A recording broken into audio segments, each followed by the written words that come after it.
సాధారణ కాగితం పులి అని కొంతమంది విమర్శిస్తారు. అంటే కాగితాల మీద అద్భుతంగా చూపెడతారు, వాస్తవంలో ఏమీ చేయలేరు అన్నటువంటిది. అట్లాగే మాటల పులి అని పాకిస్తాన్ మరొకసారి నిరూపించుకుంది. మొన్ననే ఆడెవడో ఖవాజా ఆసిఫ్ అనుకుంటా వాళ్ళ రక్షణ మంత్రి ఒక వాగుడు వాగాడు.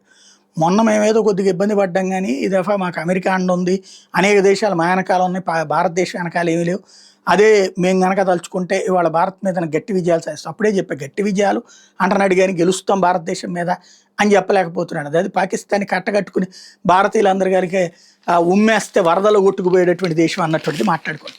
ఇప్పుడు అదే పాకిస్తాన్కి ఏమైంది తాజాగా చూసుకుంటే, మనం మన దాంట్లో 10వ వంతు ఉంటుంది తాలిబన్ల శక్తి, తాలిబన్ల సైన్యం కానీ తాలిబన్ల ఆయుధాలు కానీ.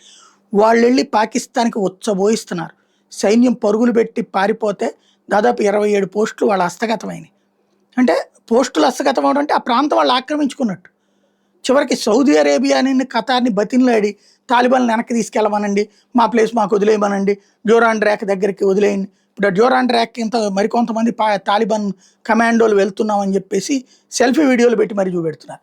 పోనీ పాకిస్తాన్ చెప్పేది నిజం అనుకుందాం, మేము 200 మందిని చెప్పేసి 500 మందిని చెప్పేసాం అంటే, పాకిస్తాన్ విమానం పైకి ఎగురుతోంది, పైనుంచి బాంబులు వేస్తోంది కనబడుతుంది. కానీ అదే ఆఫ్ఘనిస్తాన్ వాళ్ళు అయితే, తాలిబాన్లు అయితే వాళ్ళు గాలుస్తుండగా పారిపోయినటువంటి పాకిస్తాన్ సైన్యం దగ్గర నుంచి పోస్టులు స్వాధీనం చేసుకున్న జెండాలతోనూ వీడియోలు పెట్టి మరీ చూపెడుతున్నారు. పాకిస్తాన్ పరువు పోతుంది. ఉట్టి మాటల పులే అన్నది తేలిపోయింది.